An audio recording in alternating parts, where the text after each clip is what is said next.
जानना चाहते हैं कि कनाडा में मुख्तलिफ सूबों में घरों की कीमतें क्या होती हैं, कंडोमिनियम अपार्टमेंट कितने के मिलते हैं और वो जाके घर खरीदेंगे तो कितने का मिलेगा।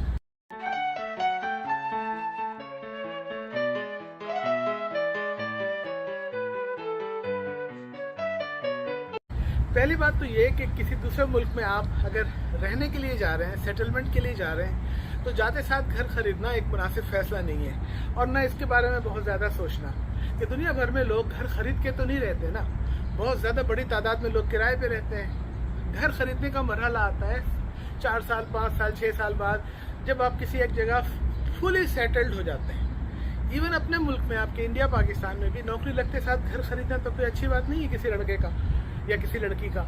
जब वो देख ले कि उसने किस शहर में रहना है और वो एज के उस हिस्से में पहुंच जाए कि उसको सेटल होना है कहीं, तो घर खरीदना मुनासिब फैसला है माहिरीन के नज़दीक। तो बात करते हैं कनाडा की कि कनाडा में घर खरीदने के लिए मालूमात तो देनी होगी क्योंकि वीडियो बनानी है, लेकिन शुरू में बता दिया कि शुरू में घर खरीदने का ना सोचें।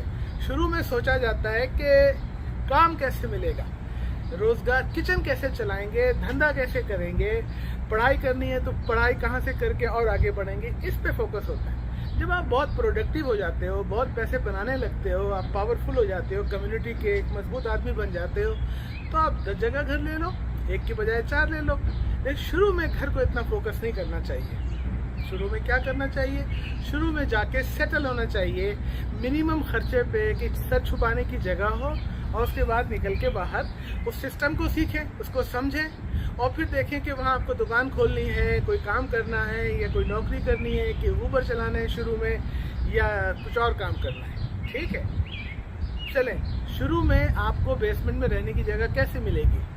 अगर आप जहाँ पहुँचेंगे, अगर आप ओंटारियो पहुँचते हैं, GTA में, मिसिसागा में, टोरंटो में, हैम्पटन में, ओकविल में कहीं, या किसी और सूबे में, वैंकूवर में जाते हैं या अल्बर्टा में जाते हैं, तो शुरू में जाकर एयरबीएनबी में आप कोई रहाइश ढूंढ लें। आमतौर पे आपको छोटा मोटा कोई घर का पोर्शन, कोई बेसमेंट मिल जाएगा 1-2 हफ्ते के लिए।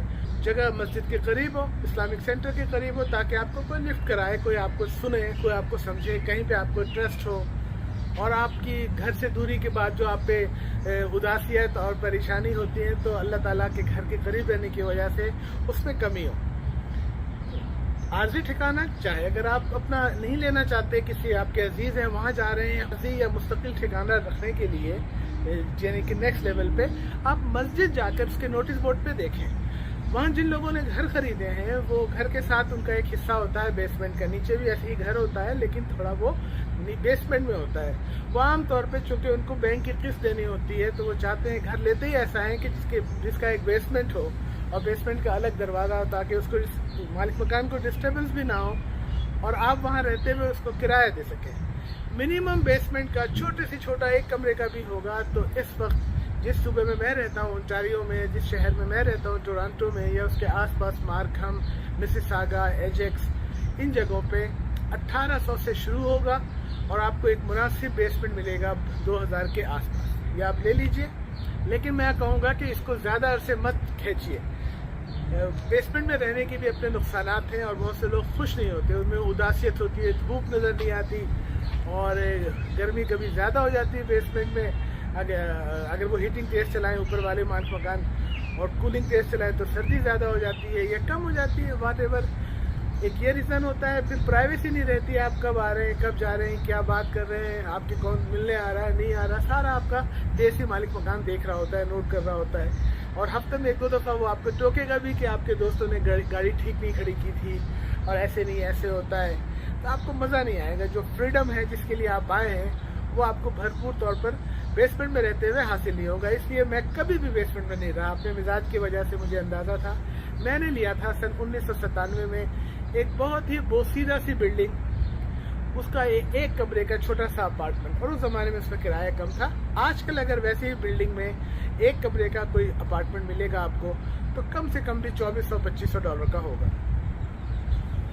मैंने वहाँ क्यों लिया था अपार्टमेंट? इसलिए कि अच्छे अपार्टमेंट में अच्छे कंडोमिनियम के मालिकान जो हैं वो किराए पे देते हुए देखते हैं कि ये आदमी जॉब करता है कि नहीं, इसकी क्या वर्क हिस्ट्री है और इसका क्या रिकॉर्ड है, इसकी क्रेडिट रेटिंग देखते हैं। और डरते हैं किसी मुफलिस को, किसी नए आदमी को, रिफ्यूजी को देते हुए कि इसके पास पैसे ही नहीं होंगे आगे किराया देने के, तो ये कैसे मुझे किराया देगा, और किराएदारों की फिर लड़ाई झगड़े अदालत में उसके हुकूक। तो इसकी वजह से आम तौर पर अगर आपको शुरू में अच्छा क्रेडिट हिस्ट्री आपकी नहीं है, आपके पास जॉब लेटर नहीं है, और फिर भी आपको कोई अपार्टमेंट, तो आप ज़्यादा चूज ही ना बने, जो मिनिमम मिल जाए, जो आसानी हो, बस स्टॉप के करीब हो, स्टेशन के करीब हो, आप ले लें ये अपार्टमेंट। बाद में आप जब कमाने लगें, आपकी हिस्ट्री बन जाए, तो आप एक अच्छे इलाके में अच्छा अपार्टमेंट लेके ठाठ से रहें। और कुछ लोग पसंद करते हैं, उनकी छोटी फैमिली होती है, अच्छे लग्जरी अपार्टमेंट को कंडोमिनियम कहा जाता है, कि एक बड़ी बिल्डिंग होती है, उसमें अलग अलग मालिकान होते हैं, और वो अपनी मर्जी है उनकी, वो 2500 पे किराए पे दें, 2400 पे दें, 3000 पे दें, और वो और आपके दरमियान मुआहदा है उसका 11-11 महीने का मुआहदा होता रहेगा। तो ये भी एक अच्छी लिविंग है। और कंडोमिनियम में बड़ी ज़बरदस्त फैसिलिटीज़ होती है, फिटनेस सेंटर होता है, स्विमिंग पूल होता है, खेलने कूदने की जगह होती है, पार्किंग होती है, विजिटर की पार्किंग होती है, सिक्योरिटी गार्ड होते हैं, और कोई आपको शिकायत हो तो कोई सुनने वाला होता है। तो हर तरह से एक 5 स्टार टाइप की होटल की लिविंग होती है वहाँ पे। तो शुरू में चूँकि आपका फोकस जॉब पे होता है, तालीम पे होता है, और आप इधर उधर हाथ पैर मार रहे होते हैं, तो मेरी रिकमेंडेशन है कि condominium apartment is a good choice. वो 2 कमरे के भी होते हैं, वो 3 के भी होते हैं। जहाँ तक बात है घरों की, घर भी किराए पे मिलते हैं, जिनकी 6 बच्चे हैं, 4 बच्चे हैं, उनके लिए कंडोमिनियम में ना उनको मिलेगा आसानी से, और ना वो एडजस्ट कर सकेंगे, उनको 3-4 कमरे चाहिए। तो घरों की इस वक्त जो किराए का रेट चल रहा है वो 3000 प्लस माइनस है, 3200-3500। अच्छे घर हैं, ऊपर नीचे फुल घर हैं, तो 5000 के, 4500 के डॉलर के आपको मिलेंगे।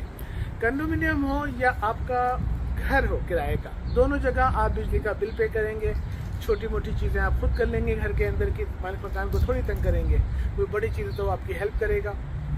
और अब अगर सुबह से निकलें बाहर, तो यही किराए की कीमतें अल्बर्टा में कम होंगी, तकरीबन 30-40% कम होंगी, अपार्टमेंट की भी और घरों की भी, क्योंकि वहाँ प्रॉपर्टी की कीमत कम है, तो उसके लिहाज से किराए भी कम होंगे। लेकिन ब्रिटिश कोलंबिया, जहाँ जिसका दारुल खिलाफा वैनकूवर है, वहाँ पे मकानात और रिहाइश की कीमतें टोरंटो से थोड़ी ज़्यादा या तकरीबन बराबर ही होगी। और बहुत सारे छोटे सूबे हैं जहाँ कम आबादी है, कम लोग जाना पसंद करते हैं, सैस्कैचुअन और दूसरी जगह, वहाँ किराए कम होंगे, लेकिन जाहिर है वहाँ जॉब के इम्कानात कम होंगे, वहाँ कारोबार के इम्कानात कम होंगे, तो आप ऐसी जगह पे क्यों जाना चाहेंगे? आप तो चाहेंगे कि बड़े शहर में जहाँ आबादी ज़्यादा हो, बिजनेस ज़्यादा हो, बड़े बड़े दफातर हो, हेड ऑफिस हो, वहाँ जाएं। और आखिर में थोड़ी सी बात इस पर भी कर लेते हैं, मान लेते हैं कि आप एक अमीर फर्द हैं, आप एक कारोबारी खाते पीते हैं और पैसा आपके लिए इशू नहीं है, आप जाते साथ घर खरीदना चाहते हैं। तो टोरंटो और इसके अतराफ में जहाँ मैं रहता हूँ, घरों की कीमत $1 मिलियन के बाद शुरू होती है, और मुनासिब घर जो मैं पसंद करूँगा अपने लिए या आपको मिनिमम पसंद आएगा, वो $12-13 लाख से शुरू होगा, और आइडियल घर, अच्छे घर जो हैं वो इस वक्त $15 लाख के होंगे। इसी तरह कंडोमिनियम जो नए जदीद बने हैं वो $7 लाख से शुरू होंगे, और अच्छे कंडोमिनियम $8 या $9 लाख के आसपास आपको मिलेंगे। और आगे पीछे आप होना चाहें मिसिसागा और ब्रैम्पटन और रॉकविल, तो शायद बाद इलाकों की कीमतें यहाँ से भी ज़्यादा होंगी। लेकिन अगर आप ईस्ट की तरफ चले जाएंगे, एजेक्स, आशवा, विडबी और दूसरी जगहों पे, तो 1-2 लाख आप इसको माइनस करते चले जाइए जैसे जैसे दूर जाएंगे।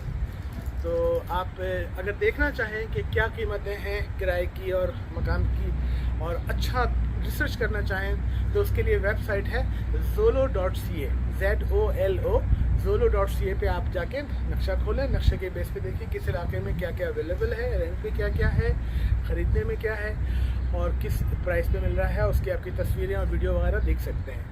और आर्जी तौर पर आपको रुकना है तो एयरबीएनबी बहुत अच्छी चीज़ है, बजाय आप अपने रिश्तेदार के पास आने के, अपने दोस्त को, क्योंकि वो भी बेचारे छोटी जगहों पे रह रहे होंगे, बस गुजारा हो रहा होगा, वो तकल्लुफ़ में तो आपको कह देंगे कि आप आ जाइए और हमारा घर हाजिर है, बहुत अच्छी बात है। लेकिन आपको भी सोचना चाहिए कि वो भी कंफर्टेबल नहीं रहेंगे और आप भी नहीं रहेंगे। आप उन्हें देना चाहेंगे कीमत तो वो नहीं लेंगे किराए की कीमत, तो क्यों ना आप बावक़ात तरीके से कुछ मेहनत करके पैसे जमा कर लें और एयरबीएनबी पे जाके आप 1 हफ्ते के लिए रुकें, क़याम करें, उनसे आप दूसरी